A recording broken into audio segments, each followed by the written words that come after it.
আসসালামু আলাইকুম ওরহমতুল্লাহি ওবরাকাতুহ। বিসমিল্লাহি আলহামদুলিল্লাহি ওয়াসসালাতু ওয়াসসালামু আলা রাসূলিল্লাহ ওয়া আলা আলিহি ওয়া আসহাবিহি ওয়া মাওয়ালা ওয়া বা'দ। ফাকাদ ক্বালা আল্লাহু তাআলা ফিত তানসিলিল আজিজ ওয়া ফুরকানিহিল কদীম। আউযু বিল্লাহি মিনাশ শাইতানির রাজীম। বিসমিল্লাহির রহমানির রহিম। ইয়া আইয়ুহাল্লাযীনা আমানু কুতিবা আলাইকুমুস সিয়ামু কামা কুতিবা আলাল্লাযীনা মিন ক্বাবলিকুম লাআল্লাকুম তাত্তাকুন। সাদাকাল্লাহুল আযীম। ওয়া ক্বালা রাসূলুল্লাহি সাল্লাল্লাহু আলাইহি ওয়াসাল্লাম রাগিমা আনফু রাজুলিন দাখালা আলাইহি রমাদান সুম্মা সালাখা ক্বাবলা আন ইয়াগফিরা লাহু আও কামা ক্বালা আলাইহিস সালাতু ওয়াত তাসলিম। সুপ্রিয় দর্শক শ্রোতা, কাছে দূরে বিশ্বজুড়ে যে যেখান থেকে বাংলা ভিশন দেখছেন, আপনাদের সকলকে আন্তরিক প্রীতি, শুভেচ্ছা ও স্বাগত জানিয়ে শুরু করছে আপনাদের প্রিয় অনুষ্ঠান ফুরিটুকা নিবেদিত রমাদান আমাদের জীবন, পাওয়ার্ড বাই এসপার ড্রিঙ্কিং ওয়াটার। আর আপনাদের সাথে রয়েছে আমি নাজির মাহমুদ। দর্শক, আপনিও চাইলে আমাদের অনুষ্ঠানে সরাসরি অংশগ্রহণ করতে পারেন। সেজন্য আমাদের স্কুলে যে নাম্বারগুলো আছে সেখানে আপনাকে ফোন করতে হবে। আপনারা অবগত আছেন যে প্রতিদিন আমরা এই সময় আপনাদের সামনে উপস্থিত হই, সমসাময়িক গুরুত্বপূর্ণ এবং রমজান রিলেটেড কোনো বিষয় নিয়ে আলোচনা করি এবং আপনাদের প্রশ্নের জবাব দিয়ে থাকি। আজও আমরা তেমন একটি গুরুত্বপূর্ণ বিষয় নিয়ে আলোচনা করব, আর তা হলো রমজানের বিদায় এবং আমাদের করণীয়। প্রিয় দর্শক, এই বিষয়ের উপর আলোচনার জন্য দেশের অত্যন্ত বরেণ্য দুজন ইসলামী চিন্তাবিদ আমাদের স্টুডিওতে উপস্থিত হয়েছেন। চলুন তাদের সাথে পরিচিত হই। আমার ডানে রয়েছেন বিশিষ্ট ইসলামী চিন্তাবিদ, শিক্ষাবিদ, মিডিয়া ব্যক্তিত্ব হযরত মৌলানা ডক্টর মোহাম্মদ আনোয়ার হোসেন মোল্লা, প্রিন্সিপাল উত্তরবাড্ডা কামিল মাদ্রাসা। আসসালামু আলাইকুম ওয়া রাহমাতুল্লাহি ওয়া বারাকাতুহু। ওয়ালাইকুম আসসালাম ওয়া রাহমাতুল্লাহি ওয়া বারাকাতুহু। আমাদের সাথে আরও রয়েছেন বিশিষ্ট ইসলামী চিন্তাবিদ, একবারে বাংলাদেশের সিনিয়র কারি, আমরা ছোটোবেলা থেকে যার তেলাওয়াত শুনে আসছি, এবং বিশিষ্ট মিডিয়া ব্যক্তিত্ব হযরত মাওলানা কারি গোলাম মোস্তফা, খতিব, 201 গম্বুজ মসজিদ, গোপালপুর, টাঙ্গাইল। আসসালামু আলাইকুম ওয়া রাহমাতুল্লাহি ওয়া বারাকাতুহু। ওয়ালাইকুম আসসালাম ওয়া রাহমাতুল্লাহি ওয়া বারাকাতুহু। মোস্ট ওয়েলকাম আপনাদেরকে। আমরা আজকে আলোচনা করব, রমজান আমাদের থেকে বিদায় নিচ্ছে। আজকে 28শে রমজান, আর একটা বা দুইটা রোজা আমরা পাবো এবছর। হতে পারে এটি আমাদের অনেকের জীবনের শেষ রমাদান, আর আল্লাহ যদি তৌফিক দেয় তাহলে হয়তো আমরা আগামী বছরও রমজান পেতে পারি। রমজান তো আমাদের থেকে বিদায় নিচ্ছে, তো আমি ডক্টর আনোয়ার হোসেন মোল্লা আপনার কাছে আসছি যে রমজান তো আমাদের থেকে আসলে বিদায় নিচ্ছে, কিন্তু রমজানের যে অর্জন লাআল্লাকুম তাত্তাকুন, সেটা আমরা কতটুকু অর্জন করতে পেরেছি, বিষয়টা যদি আপনি একটু আলোচনা করেন। ধন্যবাদ। আলহামদুলিল্লাহ ওয়াসসালাতু ওয়াসসালামু আলা রাসূলিল্লাহ ওয়া আলা আলিহি ওয়া সাহবিহি আজমাইন, আম্মা বাদ। মাহে রমাদান একটা বিশেষ মৌসুম। আল্লাহ তাআলার পক্ষ থেকে একটা বিশেষ প্যাকেজ ঘোষণা করা হয় বান্দাদের আমলের জন্য, নিজেদেরকে তৈরি করার জন্য, তাদের শরীর, দেহ, মন, আত্মা এগুলোকে পুত পবিত্র করে মুত্তাকির গুণে, তাকওয়ার গুণে নিজেদেরকে গুণান্বিত করে একজন আল্লাহ তাআলার খাঁটি বান্দা হওয়ার যে সুবর্ণ সুযোগ আল্লাহ তাআলা এই রমজানে দিয়েছেন। পৃথিবীতে একটা মাত্র কমিউনিটি আছে যাদের বছরে 1 মাস বাধ্যতামূলকভাবে আবাসিক একটা প্রশিক্ষণে থাকতে হয়, একেবারে খুব টাইম টেবিল কাটায় মেনটেন করে।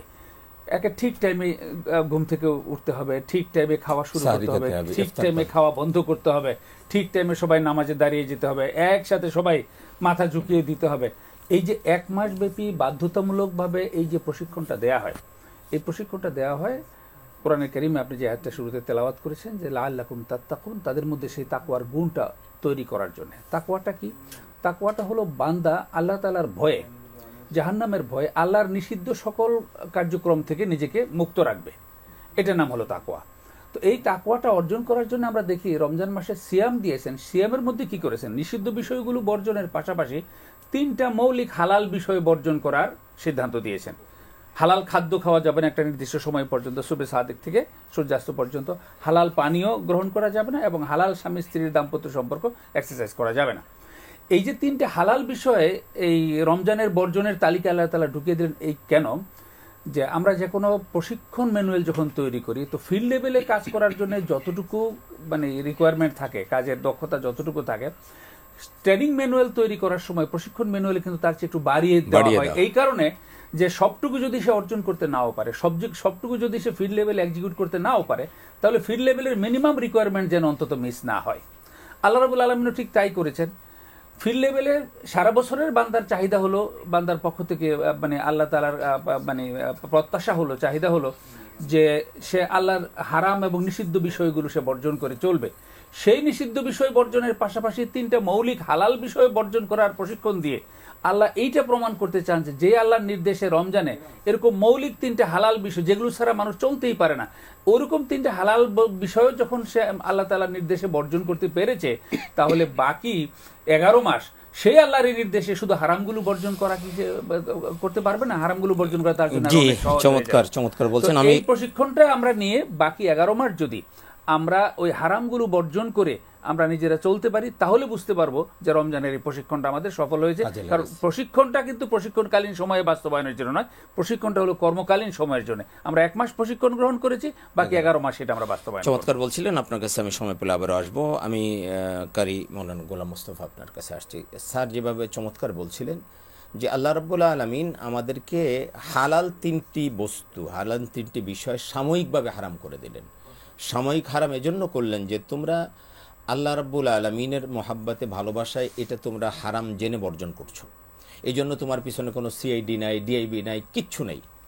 তুমি শুধু আল্লাহর ভয়ে খুব কনসাসলি এই কাজগুলি করছো। গড়গড়া করে অজু করছো না যে ভিতরে পানি চলে যেতে পারে, এতটা কনসাস তুমি। তাহলে আল্লাহ রাব্বুল আলামিন সাময়িকভাবে যেটা হারাম করলেন সেইটার ব্যাপারে যখন তুমি এতটা কনসাস, এতটা সচেতন, তো এইটা প্রশিক্ষণ এই জন্য দেওয়া হলো যে বাকি 11 মাস যেটা আল্লাহ পাক চিরস্থায়ীভাবে হারাম করেছেন সেগুলোকে জন্য তুমি বর্জন করতে পারো, তার একটা ট্রেনিং কিন্তু এখানে দেওয়া হয়েছে। সুদ, ঘুষ, জেনা, ব্যভিচার, মিথ্যাচার, গীবত, শিকায়েত, তারপরে চুরি, ডাকাতি, বদমাশি, রাহজানি, তারপরে আপনার জুলুম, নির্যাতন, এই সবগুলো যে হারাম, সব কিছু যেন বর্জন করতে পারো, তার একটা প্রশিক্ষণ কিন্তু এই মাসে দেওয়া হলো। রমজানের পরে আমরা আসলে এটা কিভাবে কাজে লাগাতে পারি? আলহামদুলিল্লাহ। সম্মানিত ঢাকা বিশ্ববিদ্যালয়ের সম্মানিত খতিব জনাব আল্লামা মাওলানা নাজির মাহমুদ সাহেব দামাত বরকাতুহুল আলিয়া, আপনি অত্যন্ত গুরুত্বপূর্ণ একটি বিষয় আমাদের সামনে নিয়ে আসছেন যে আমরা আগামী 1টি বছর কিভাবে আমার জীবনকে আমি পরিচালিত করব। আমাদের আজকের বিষয় হলো আলবাদা রমাদান। রমজান আমাদের কাছ থেকে বিদায় নিচ্ছে। আমরা যদি রমাদানের ঐতিহাসিক পটভূমির সামনে আনি তাহলে দেখতে পারবো মহান রব্বুল আলামিন বললেন কামা কুতিবা আলাল্লাযীনা মিন ক্বাবলিকুম। কেউ যেন তোমরা মনে করে না ফেলো যে তোমাদেরকে বোধহয় পানিশমেন্ট দেওয়ার জন্যে আমি 1 মাস তোমাদেরকে উপবাস করার এই ট্রেনিংয়ের মধ্যে দিলাম। নো, তোমাদের পূর্বপুরুষ যারা ছিল তাদের মধ্যে ভিআইপি সিআইপিও ছিল, এমনকি আম্বিয়ায়ে কেরামও ছিল। হযরত মুসা আলাইহিস সালাতু ওয়াস সালাম তিনি বলেছিলেন, আল্লাহ আপনার সাথে কথা বলতে এতই মজা লাগছে আমার কাছে, আপনাকে দেখতে না জানি কত মজা। বললেন আমি আপনাকে দেখতে চাই। মহান রব্বুল আলামিন কোরআনের ভাষায় বললেন ক্বালা লান তারানি, ইট ইজ কোয়াইট ইম্পসিবল, তুমি যে আমাকে দেখবা, তোমার এই মাটি থেকে উৎপাদিত শরীর দিয়ে আমাকে দেখা সম্ভব নয়। তুমি আমাকে দেখার মতো একজন লোকই আমি পৃথিবীকে তৈরি করেছি, তিনি আখিরি নবী, বিশ্ব নবী মুহাম্মদ রাসূলুল্লাহ সাল্লাল্লাহু আলাইহি ওয়াসাল্লাম। এবং তিনি 40 দিন রোজা রাখলেন, তারপরে আল্লাহকে দেখতে গেলেন। এখানেই রমজানের যেই কথাটি আমি আজকে বলতে চাই, অনেক লম্বা সময় যেহেতু নাই, সংক্ষেপেই বলতে হবে। আমি রোজার যেই বেনিফিট, রোজার যেই উপকারিতা আমার জীবনে আসবে, সেটার মধ্যে আমি যে বিষয়টাকে আলোকপাত করব সারা বিশ্বের মানুষের কাছে, সেটি হলো রমজান হলো মানুষের মধ্যে যে 6টি রিপু আছে, এই রিপুর মধ্যে সবচাইতে মারাত্মক যেই রিপুটি, সেটি হলো কাম, উত্তেজনা। আজকে সারা পৃথিবীর যদি আমরা রাজা, বাদশাহ, আমির, গরিব, ফকির তাদের জীবনীকে নিয়ে আলোচনা করি, তাহলে একটি মানুষের জীবনকে ডিস্ট্রয় করে দেওয়ার জন্য সবচেয়ে মারাত্মক বিষয় হলো সেক্সুয়াল বিষয়টি।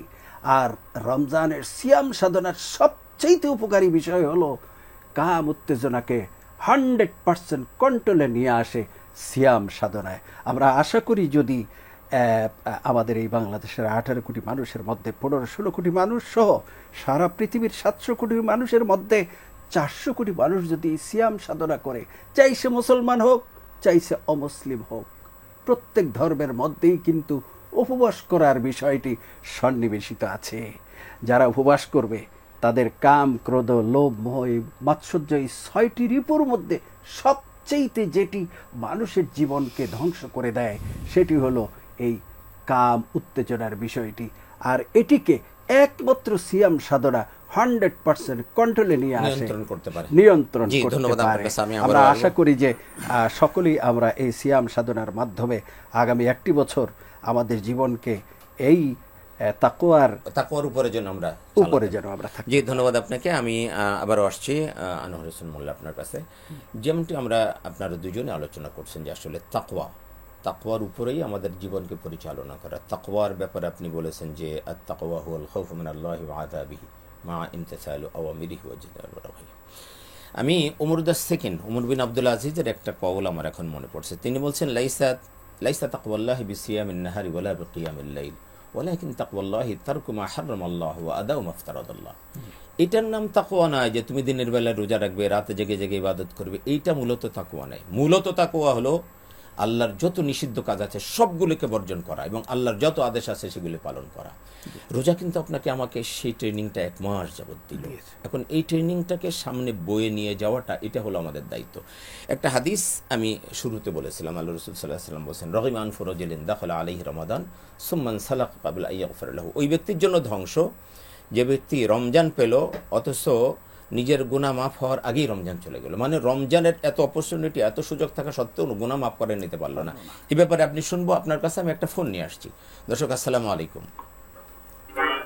হ্যালো, আসসালামু আলাইকুম। ওয়ালাইকুম আসসালাম ওয়া রাহমাতুল্লাহ। আমি একটা প্রশ্ন করব।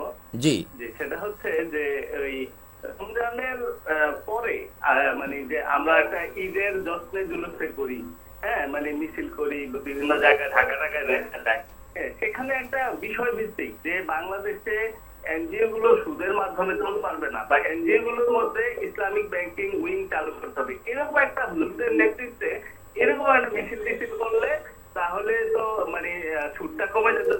ব্যাংকিং গুলোতে ইসলামিক উইং আছে কিন্তু কোনো এনজিওতে নাই, গ্রামীণ ব্যাংকে নাই, ব্র্যাকে নাই, আশায় নাই।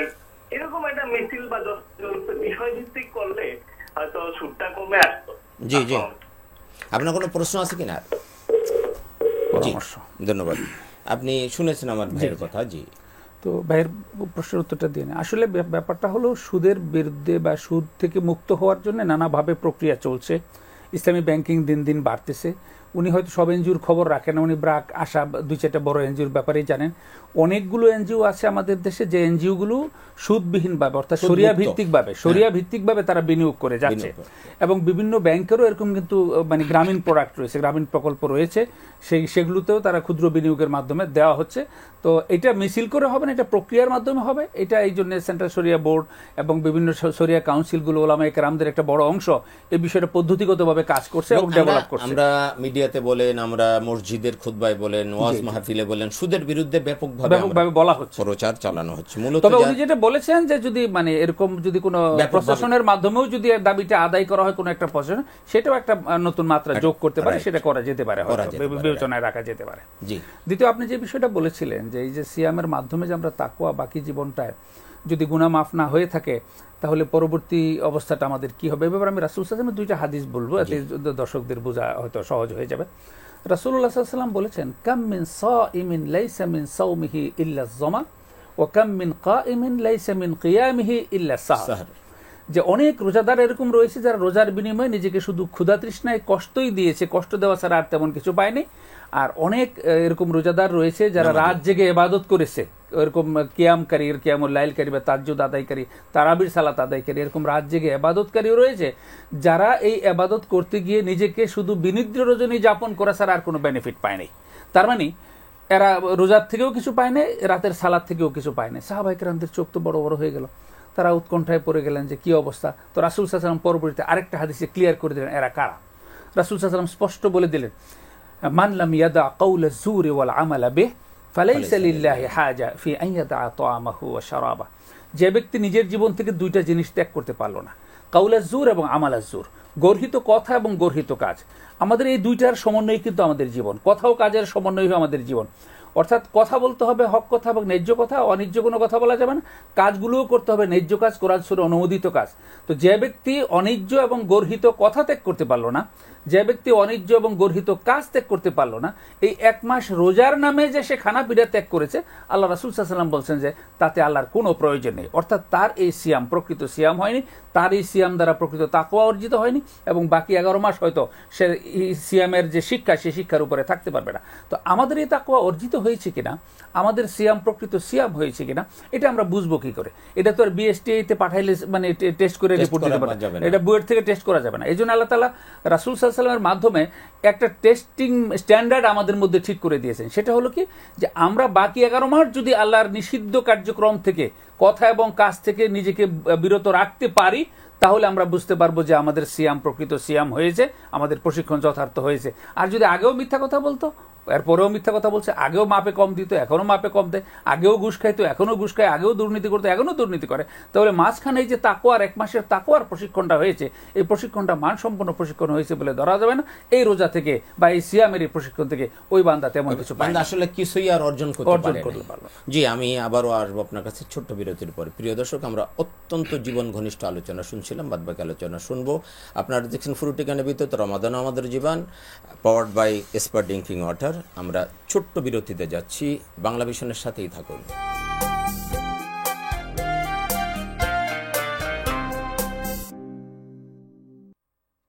প্রিয় দর্শক, বিরতির পর আবারও ফিরে এলাম অনুষ্ঠানে। আপনারা দেখছেন ফুরুটি গানে বিদ্যুৎ, রমাদান আমাদের জীবন, পাওয়ার্ড বাই এসপার ড্রিঙ্কিং ওয়াটার।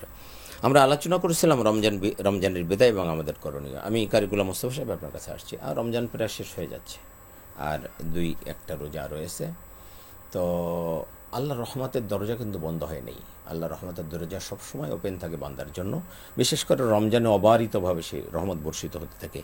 এই আপনি কি বলবেন, শেষ হয়ে আসছে রমজান, আপনি আমাদের কি বলবেন দর্শকদের জন্য? আলহামদুলিল্লাহ, আমরা আমাদের সামনে 29 রাত, লাইলাতুল কদরের রাত, মানে এই রাতের পরের রাতটা, এই রাতের পরের রাত লাইলাতুল কদরের সর্বশেষ রাত। 21, 23, 25, 27, 29 মহান রব্বুল আলামিন আমার রসুলকে খোঁজ খবরে দিলেন, লাইলাতুল কদরি খায়রুম মিন আলফি শাহর। হে রসুল, আপনাকে এবং আপনার উম্মতকে এমন গিফট দিলাম যা 1000 মাসের চাইতে উত্তম। অর্থাৎ অন্যান্য আম্বিয়া কেরাম এবং তার উম্মতেরা 83 বছর 4 মাস ইবাদত করে যেই সওয়াব অর্জন করতে পারত, বিশ্বনবী এবং তার উম্মতদেরকে রব্বুল আলামিন এমন উপহার দিলেন যে এক রাতে 83 বছর 4 মাস, অর্থাৎ 1000 মাসের চাইতে বেশি ইবাদতের সওয়াব আল্লাহ উম্মতে মুহাম্মাদীকে তার সম্মানার্থে তিনি, মানে এই কদরের রাত, এই কদরের রাত। আসলে তো আমরা 2টা হাদিস এখানে পাই। এক হলো রমজানের শেষ দশকের যে কোনো রাত হতে পারে, যে কোনো রাত, অথবা বেজোড় রাত, আরো স্পেসিফিক ভাবে বেশি নয়। তো বেজোড় রাত হিসেবে এই যে রাতটা আগমন করছে, এটা কিন্তু উন্নত, এইটা উন্নত, এবং এটা আমাদের শেষ এই বছরের জন্য, 2025 সালের জন্য আমাদের সর্বশেষ সুযোগ হলো আগামীকাল দিবাগত রাত, আজকে দিবাগত রাত। অতএব কারণে আমরা সারা বিশ্বের সকল রোজাদারকে অনুরোধ করব, আমরা যদি অন্যান্য রাতে 8 ঘন্টা ঘুমাই, আজকে আমরা 4 ঘন্টা ঘুমাবো। যারা 4 ঘন্টা ঘুমাতাম, আজকে আমরা 2 ঘন্টা ঘুমাবো। রাত জেগে ইবাদত করব, রাত জেগে ইবাদত করব, আমরা কোরআন তেলাওয়াত করব। আমরা যারা মসজিদে খতিব, আমাদের কাছে আমাদের মুসল্লিরা বলে, হুজুর আমরা তো দুঃখজনকভাবে কোরআন খতম করতে পারি না, আমরা কিভাবে কোরআন তেলাওয়াত করব? আমি সে সমস্ত রোজাদার উদ্দেশ্যকে বলছি, আমরা সূরা ফিল থেকে আলাম তাদেরকে সূরা নাস পর্যন্ত আমরা 98% মুসলমানের আমরা পারি, সেটাও কিন্তু কোরআন তেলাওয়াত।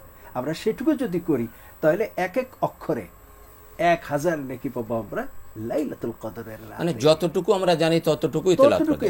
সূরা ইখলাস তো আমরা সবাই জানি, সূরা ইখলাসের কথা বলেছে 3 বার যদি কেউ পড়ে, 1 খতম কোরআনের সওয়াব দেওয়া হবে, এবং সূরা কাউসার যেখানে রব্বুল আলামিন। অতএব কারণে এই রমজানের আগের আলোচনায় আমি বলেছিলাম যে সিয়াম সাধনায় মানুষের জৈবিক যেই চাহিদা, সেটাকে কন্ট্রোল করে, সমস্ত রিফুগুলিকে দমন করে আমরা যে আগামী 11 মাস যে সিয়াম সাধনা করব, সেখানে বিশ্বনবীর জীবনকে যদি আমরা আনি, বিশ্বনবী আইয়ামে বীজ, অর্থাৎ প্রত্যেক মাসের 15 তারিখে রাসূল সাল্লাল্লাহু আলাইহি ওয়াসাল্লাম রোজা রাখতেন। আমরা যারা 14-15 হ্যাঁ, আমরা যারা বহুবার আল্লাহর ঘরের কাছে যাওয়ার তৌফিক আল্লাহ দিয়েছেন, ওমরা করার জন্য, হজ করার জন্য আমরা বহুবার গিয়েছি। সেখানে গিয়ে দেখেছি প্রত্যেক সোমবার এবং বৃহস্পতিবার লক্ষ লক্ষ লোক তারা রোজা রেখে রেখে বাইতুল্লাহতে তারা জি আমাদের ওই রোজাগুলো রাখা দরকার প্রত্যেক মাসে, তাহলে সারা বছর রোজা রাখার সওয়াব আল্লাহ দান করবে এবং আমাদের একটা অভ্যাসে পরিণত। জি আপনার কাছে আমি সময় পেলে আবারও আসবো। আমি আসছি মাওলানা আনোয়ার হোসেন মোল্লা আপনার কাছে। আমরা আসলে রমজানের পরবর্তী আমাদের করণীয় কিছু বিষয় রয়েছে, সেই বিষয়গুলো যদি আপনি সংক্ষেপে একটু আমাদের দর্শকদের। জি, প্রথম যেটা একটু আগে আমরা যেটা বলেছি সেটা প্রথম করণীয় হলো রমজানে আমরা যা শিখলাম, যে প্রশিক্ষণ নিলাম, এটা এক্সিকিউট করা, অর্থাৎ হকের উপরে থাকা, কোরআন এবং সুন্নাহর মাধ্যমে যেই কাজগুলো অনুমোদিত হয়েছে সেই কাজগুলো করব, যেগুলো নিষিদ্ধ হয়েছে সেগুলো বর্জন করব। এটা হলো প্রধান কাজ। এরপরে সাপ্লিমেন্টারি আরও কিছু কাজ রয়েছে। রমজানের ইমিডিয়েট পরের যে কাজগুলো আছে, ঈদ উদযাপন করা। তো ঈদ এটা আমাদের অত্যন্ত গুরুত্বপূর্ণ একটা ইবাদত আমাদের, তো এটা আমরা মানসম্পন্নভাবে ঈদ মানে উদযাপন করব। ঈদের দিনের কতগুলো সুন্নাহ কাজ রয়েছে, সেই কাজগুলো আমরা করব, যেমন গোসল করা, সুগন্ধি মাখা, একটু ভালো জামা কাপড় পরে মসজিদে আসা, তারপরে ঈদের শুভেচ্ছা বিনিময় করা, ঈদের হাদিয়া বিনিময় করা, তাকবীর, বেশি বেশি তাকবীর বলা, তো এই জাতীয় কাজগুলো করা। আর এই উপলক্ষে, ঈদের উপলক্ষে আমরা দেখেছি আমাদের সমাজে কিছু কিছু বেলিল্লাপনা কাজ হয়, উশৃঙ্খল কিছু কাজ হয়। আমাদের উঠতি বয়সের ছেলেপেলেরা তারা মানে বিভিন্ন ডেক সেট দিয়ে ট্রাকের মধ্যে মানে লোকজন একত্রিত হয়ে বিশাল বড় ভলিউমে সারা এলাকা জুড়ে ধামধাম করে ওয়েস্টার্ন মিউজিক বাজিয়ে বাজিয়ে এই জাতীয় কাজ করে, আতশবাজি করে। তো এই ব্যাপারগুলো যেন না করে, এ ব্যাপারে আমরা যারা গার্জিয়ান যারা রয়েছে আমরা সচেতন থাকবো। আইন শৃঙ্খলা বাহিনী যারা আছে তারা অবশ্যই এই ব্যাপারটা নিয়ে সচেতন থাকবে। একটা মনে হয় যে রমজানে তো আল্লাহ শয়তানকে বেঁধে রাখছিল, শয়তানকে ছেড়ে দেওয়ার পর পরই মনে ওদের বেসামাল হয়ে গেছে, ওদের কাছে আগে সবার আগে গেছে এরকম। তো এই জিনিসগুলো যেন তারা করতে না পারে, আমরা গার্জিয়ানরা সচেতন থাকবো এবং আমাদের আইন শৃঙ্খলা রক্ষাকারী বাহিনী যারা আছে তারাও এই ব্যাপারে সচেতন থাকবেন। যদিও মানে ইতিবাচক বিষয় হলো ইদানিং কিছু কিছু আইন শৃঙ্খলা বাহিনীর পক্ষ থেকে এই ব্যাপারে আমরা অ্যাকশন দেখেছি গত কয়েকটা ঈদে, যে তারা তাদেরকে আটকিয়ে তাদেরকে যার যার বাড়িতে পাঠিয়ে দিয়েছে, গার্জিয়ানকে ডেকে এনে গার্জিয়ানদেরকে বুঝিয়ে দিয়েছে এবং নিষেধ করেছে। এই জাতীয় কাজগুলো প্রশাসনিকভাবে এটাই হওয়া উচিত। এই জাতীয় কাজগুলো যেন আরো ভালোভাবে ইফেক্টিভলি করা হয়। এরপরে পরবর্তী কিছু কাজ আছে রমজানের ইমিডিয়েট পরের যে কাজ, সেটা হলো শাওয়াল মাসে আরো 6টা রোজা রাখা। রাসূল সাল্লাল্লাহু আলাইহি ওয়াসাল্লাম বলেছেন, মান সামা রমাদানা সুম্মা আতবাহু সিত্তাতান মিনাশ শাওয়াল কাআন্নাহু সামা দাহর। যে ব্যক্তি রমজান মাসে রোজা রাখলো আর রমজানের পরে শাওয়াল মাসে আরো 6টা রোজা রাখলো, তাহলে সে যেন পুরা বছর রোজা রাখলো। এটার জ্ঞানিতিক ক্যালকুলেশনটা হলো আল্লাহ তাআলা একের বিনিময়ে কমপক্ষে 10 দিবেন। তাহলে রমজানের 1 মাস রোজা রাখলে কমপক্ষে 10 মাস হয়ে গেল, তাহলে আর বাকি থাকলো 2 মাস। আর 6 দিন যদি রাখা হয়, 6 × 60 আর 2 মাস। এইভাবে যদি কেউ এইটা করে তাহলে কিন্তু তার কি হয়ে যাবে, পুরা মাস রোজা হয়ে যাবে। আবার পুরা বছরের রোজা রাখার সওয়াব তার হয়ে যাবে, যে কারণ পুরা বছরই যেন কান্নাহু সামাদার, কেমন যেন সে সারা বছর রোজা রাখে। আবার যদি কেউ আইএমএ বীজের 3টা রোজা রাখে, 13, 14, 15, তো 3 × 30, প্রতি মাসে যদি 3টা রাখা হয় 3 × 30, তো আইএমএ বীজের ব্যাপারে হাদিসে এসেছে কেউ যদি আইএমএ বীজের রোজা রাখে কান্নাহু সামাদার, তাহলে সেও যেন সারা বছর রোজা রাখলো, মানে কি 3-এর বিনিময়ে 10 রোজা। তো আমরা এই জিনিসগুলো আমরা ইচ্ছা করলে আমরা চেষ্টা করব এই নফল এই সিয়ামগুলো করার জন্য, যে আমরা শাওয়ালের 6টা আমরা করার চেষ্টা করব এবং আইএমএ বীজের রোজা এবং বৃহস্পতিবার এবং সোমবারের যে নফল সিয়াম এগুলো আমরা পালন করার চেষ্টা করব। সবচেয়ে বেশি যে বিষয়টা আমাদের খেয়াল রাখতে হবে পরবর্তী সময়, সেটা হলো আল্লাহর দেয়া যে বিধান, সেই বিধানের কোনো ব্যত্যয় যেন আমাদের দ্বারা না ঘটে। এই রমজানের সুফল আমরা তখনই পাবো যখন আমাদের জীবনে আল্লাহর দেয়া বিধানটা আমরা যথাযথভাবে প্রয়োগ করতে পারব, আমাদের জীবনের প্রতিটি পদক্ষেপে আমরা। আমি সর্বশেষ গোলাম মোস্তফার কাছে আসছি, যে কথা আমরা শুনছিলাম যে যাপিত জীবনের প্রত্যেকটা জায়গায় যেন আমরা আল্লাহর বিধানের অনুসরণ করতে পারি। আপনি সর্বশেষ 30 সেকেন্ডে কি বলবেন? আমি 30 সেকেন্ডে এইটুকু বলতে চাই যে কাল অথবা পরশু আমাদের ঈদুল ফিতর, সমাজের মধ্যে যেই একটি প্রথা চালু আছে যে ঈদের দিনে আমরা আত্মীয় স্বজনের বাড়িতে বেড়াবো, সুন্দর সুন্দর খাবো আর বিলাবো, কিন্তু আমরা হাদিস শরীফে দেখলাম যে এই দিনটির নাম হইল ঈদুল ফিতর, গরিবদেরকে নিয়ে আনন্দ উৎসব করা। আমার ফ্যামিলির মধ্যে যারা নাকি আমার চাইতে যারা নাকি চিত্তবৃত্ততে পিছিয়ে আছে তাদের কাছে পৌঁছার জন্য ঈদুল ফিতর। আমি অনুরোধ করব বাংলাদেশের কোটি কোটি মুসলমান নরনারীকে, আমরা যেন ঈদুল ফিতরের দিনে আমরা অনেক রকমের বড় আয়োজন করে আমরা যেন আমাদের আত্মীয় স্বজনের মধ্যে যারা আমাদের চাইতে আপনার গরিব দুঃখী এতিম প্রত্যেকের ফ্যামিলিতেই আছে, আমরা যেন ঈদুল ফিতরের দিনে তাদের কাছে পৌঁছতে পারি। আমরা আজকের এই বছরে ঈদের খুতবাতেও আমি যেই হাদিসটুকুন কোট করতে যাচ্ছি সেটি হলো ফিতরা। আমরা যদি ফিতরা এখনো দিয়ে না থাকি, আজকে 28শে রমাজান, আমরা যদি এখনো যদি ফিতরা দিয়ে না থাকি, আমার ফ্যামিলির মধ্যে যারা নাকি এতিম মিসকিন গরিব, দ্রুত তাদেরকে ফিতরা দিয়ে দাও। তাদের কাছে এই অথবা যদি তারা দূরে থাকে, আমার গ্রামের বাড়িতে থাকে, এটা পৌঁছে দেওয়া খুব সহজ, এখন মোবাইলে পৌঁছে দেওয়া। আমরা আশা করব ইনশাআল্লাহ ঈদ উল ফিতরের দিনে সূর্য অস্তের পূর্বেই আমরা এই ফিতরার টাকাটা দিয়ে দিব ইনশাআল্লাহ। আমাদের ফ্যামিলির যারা গরিব দুঃখী তাদেরকে সুখ দান করার চেষ্টা। জি, ধন্যবাদ আপনাকে, চমৎকার বলছেন। যে আপনি যদি বলতেন একদম 30 সেকেন্ডে সর্বশেষ আজকের সামারি। আসলে একটা মাস আল্লাহ তাআলা আমাদেরকে সুযোগ দিয়েছেন। আল্লাহ তাআলার কাছে আমরা দোয়া করব, আল্লাহ তাআলা যেন এই যা আল্লাহ অবারিতভাবে দিয়েছিলেন সেই জিনিসগুলো যেন আমরা অর্জন করতে পারি। আল্লাহর রহমত মাগফিরাত কিন্তু সারা বছরের জন্যই কিন্তু, আর রমজানে স্পেশাল বিশেষ ব্যবস্থাপনায় দেয়। তো রমজানের এই শিক্ষাটা যেন আমরা ধরে রাখতে পারি এবং রমজানের শিক্ষার উপর যেন আমরা আমাদের বাকি জীবন। জি, আপনাদের উভয়কে অনেক ধন্যবাদ, চমৎকার বলেছেন। আমরা আসলে এই শিক্ষাগুলোকে ধরে রাখতে হবে। আল্লাহ রাব্বুল আলামিন কোরআনুল কারীমের মধ্যে বলছেন, ওয়ালা তাকুনু কাল্লাতী নাকাদাত গাজলাহা মিন বা'দ কুওয়াতিন আনকাসা। তোমরা সেই রমণীর মতো হয় না যে রমণী খুব টাইট করে সুতা পাকালো, এরপরে নিজেই সেটাকে আবার কেটে টুকরো টুকরো করে ফেললো। রমজানে যে অর্জন আপনি করেছিলেন, যে ইবাদত বন্দিগির মধ্যে ছিলেন, খারাপ কাজ থেকে বিরত থেকেছেন, এটা একটা অর্জন। এটা সুতা আপনি টাইট করে পাকালেন, নিজেকে পরিশুদ্ধ করার জন্য চেষ্টা করেছেন। রমজানের সাথে সাথে, শেষ হয়ে যাওয়ার সাথে সাথে সেটাকে যেন কেটে আবার টুকরো টুকরো করে না ফেলি, অর্থাৎ আমাদের আমলগুলোর জন্য আমরা ধ্বংস করে না ফেলি, আমরা যেন আমলগুলোকে ধরে রাখতে পারি। রমজানে যেমন জামাতে নামাজ পড়েছেন, রমজানে যেমন আপনি মানুষের প্রতি দয়া দেখিয়েছেন, রমজানে যেমন সবার সাথে ভালো ব্যবহার করেছেন, রমজান যেমন গুনাহ থেকে বিরত থাকতে পেরেছেন, এই সব বিষয়গুলো যেটা আমরা ভালো ছিল সেটা যেন আরও বেশি করতে পারি, আমাদেরকে সে চেষ্টা করতে হবে।